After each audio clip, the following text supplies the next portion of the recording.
อันนี้ก็สังว่าเตรียมสร้างอะไรเพื่อเขาตั้งบอกครึ่งปีนี่สองเดือนตื่นขึ้นมาถือว่าได้ขยันก็หนังเขาใส่เสื้อมันก็สองเดือนตื่นขึ้นมาเมื่อว่าคือก็อยู่เฮ้ยไอ้นี่จำเจ้าได้มาเขายุดยามันจะมาเฮ็ดเขาเตะมั่วเมื่อไกลสุยเอาหยอกไม่น่าให้สัมปลืมตัวกว่ามันซื้อเรียกมันได้เดิมเปลี่ยนการก็ดีกว่าเสียลืมตัวให้รู้มั้ยนี่นั่นสิมันใจตื่นขึ้นมาแล้วก็สองเลยทำหาเมนางมันกว่าห้องเขามาลู่ย้อนปัวนางซื้อมันเมาร่วมลืมตัวไว้อยู่เลยซื้อมันก็สองเลยเอานางซื้อมันนอนกล่อมให้ไหนเฮียออกว่าลู่สุกซากไหนว่าขับมาเล่นความบันยินค่ะนี่นั่นเสียมันใส่ก็ตื่นนอนกวาดเสียเอาเสียจีมันอยู่นั่งเสียมันสลายตื่นขึ้นมาเฮ้ยต้องสู้เปลี่ยนสังคือละเนี่ยอันสู้ตื่นขึ้นมาในยาวเขาเปลี่ยนเมื่อไกลได้เขาเปลี่ยนอีสังก็ได้ความบันเทิงอีกหนึ่งนะส่วนเปลี่ยนสังสองเซอร์เป็นสังในสู้หายกว่าหึงเพราะเปลี่ยนแต่ไหนละเนี่ยเพราะสู้ห้องหายแทนเรื่องนั้นได้เขาดีหายกว่าเที่ยงเอาวะเมื่อเร็วต้องสู้กว่าใหญ่นะเย้าอย่าไปเกี่ยวเล็ดเกี่ยวหงเสื้อในเที่ยงเลยยันนั้นมันใส่ก่อสังแล้วว่ามันจะถือนั่งเสื้อมันน่ะเย้าย้อนสูบให้กล้ามรู้เนี่ยเย้าเมื่อเยี่ยมหนังนั้นนั่งเสื้อมันก่อสังเลยอีมันใจว่าเฮ็ดสังนั้นเนี่ยเขาจะถึงอุซัวเมื่อเหลียวเหมือนต้องเขาเจ็บแกนขึ้นมาเนี่ยเปลี่ยนสังกลมหัวใครขี้หืมหัวเนี่ยที่เกิดเยอะอยู่ในทางเต้หมอยาหลวงเนี่ยเข้ามาดีในลูกมีนาที่เกิดลูกเยอะเนี่ยไอ้สังข้าวก็โปเล่งหลวงมีลองสังข้าเหลียวเนี่ยต้องเขาแกนหนาลายเอาเนี่ยดีหือละเนี่ยกับเนี่ยอ๋อมันเปลี่ยนสังข้าเป็นคนต้องอย่าเลยเจ็บแกนขานั่นกุ้ยเขาเนี่ยยันนั้นมันใจหันว่านั่งซื้อมันขันเซอร์เนี่ยแหละสังไรเขาหมอยาเขานั้นเอานั่งซื้อมันกว่าผ่าตัดกำเหลียวเนี่ยที่นั่นข้องเกิดลูกกำเหลียวลายเขาเฮ็ดนั่นสิเขาก็สังไรอ่อนเอานั่งซื้อมันเขาว่าดีนั่นข้องเกิดลูกอ่อนเนี่ยอยู่ยาเขาก็ต้องได้เฉิดถุงมือดีๆงามๆเหี้ยวนะว่าจะกัดเลยนะสัวเดี๋ยวนี้เขาอยู่หิมค้างสุยเหี้ยวหมอยาเขาก็สั่งรัดขึ้นมาว่าออกมาเหี้ยวขาก้อนนึงเด้ลีเด้บ่ได้ก็มีหลายก้อนนึงเพียง2ก้อนเขาตั้งนั้นมื้อเดียวนี่นางเสือมันก็ซับบ่ขันเจอน่ะเหี้ยว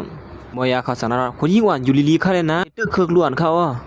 อาซักเมมันลงเยอะนี่ตานางเสือมันก็สั่งอีกล่ะมันใจเจอมันรู้เขาก็ลงใหญ่เหมือนกันเห็นว่านั้นหมอยานั่นสั่งรัดขึ้นมาอ๋อเป็นผู้ยิ่งอ่อนเขานี่ล้วนตั้ง3ก้อนในแก่นแข็งนี่นะครับบ่เลี้ยงเขาว่าเขาบ่ลมเซิงกว่ามั้งเขาก็งานได้เกิดยื่นปล่อยจ่อเขาในมือบ่เล่นลวงค่ะเฮาเดียวล้วน3ก้อนในก่อนลุ่มลาสิก่อนค่ะกั้มก่อนลูกปัญหาเฮาด้วยอินหรอมั้งลูกเหมือนป้อนลีๆหางลีแก่จะยสูล้วนที่เกิดออกมาหิฮู้ว่ามันเหมือนกว่านั้นกว่าไหนล่ะลาลิวาเต้งอย่างนั้นบ่อยาเขาก็สั่งรัดขึ้นมาว่าเลือดเมฆออกน้ำหนานี่เฮาว่าเต้สวกบ่ตั้งนอกกำนึงเลยนะมันก็สั่งรัดดีใจซื่อมันว่าเฮาติเนียนจวนมันอยู่หั่นได้สูอำเป็นสร้างน่ะสูไว้จะกัดการเลยนะเฮาได้อยู่เฮียมข้างสุกเว้ยติเนียนจวนมันสูเฮ็ดจังไหนได้จริงเนี่ยติเนียนจวนมันลาดความกดของอีดหนมโมยานะก็สั่งให้ลากใจซื่อมันออกกำเหลียวอยู่ยาวตอนตามันใส่อันมาเป้าอยู่ภายนอกนั่นก็เป็นอันไม่สดมีนางมันที่ว่าอยู่ยาวโมยาคณะสวยเทียมมีนางขาอีกนึงค่ะกูมาสุกซักจังนั้นนึงแค่ตัวเฉียมหยาบ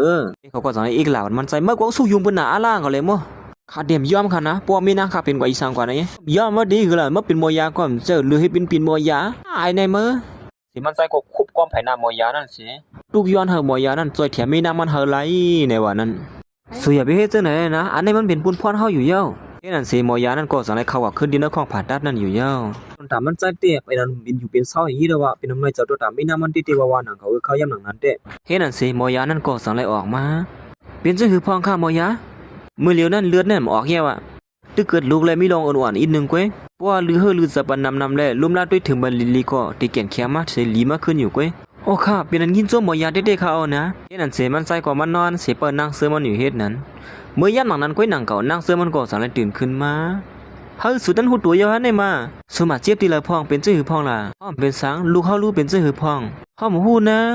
อีสังล่ะนายสุ่มกว่าด้วยลูกเฮาเฮากลุ่มกำไม่เจ้าจำสุยเฮ็ดนั่นมันตั้งเลยกว่าด้วยเลยมั่วสินั่นยาเขาเฮ็ดสุเลยหยับเสือเส้นไหนเฮาคันกว่าด้วยล้วนเส้นไหนเฮ็ดสังสุว่าเส้นนั้นเขาเป็นลูกเฮาก้อยกาสุยาเป็นไม่เจอนะมื้อเหลียวเฮาก็รถเพียเฮ็ดนั่นเสหมู่ซุ่มเขาก็สั่งให้ลงห้องยาเสปอกมาตีเฮินมานางก็มานางเฮ็ดก็ลูกมันโอ้ลูกก็ได้ดีฮักนี่เล่าก็เล่าบ่ทันเกาลิเลียใจเจอมันจังว่าสุนี่ก็มีลูกก็ลืมเฮาหั่นแน่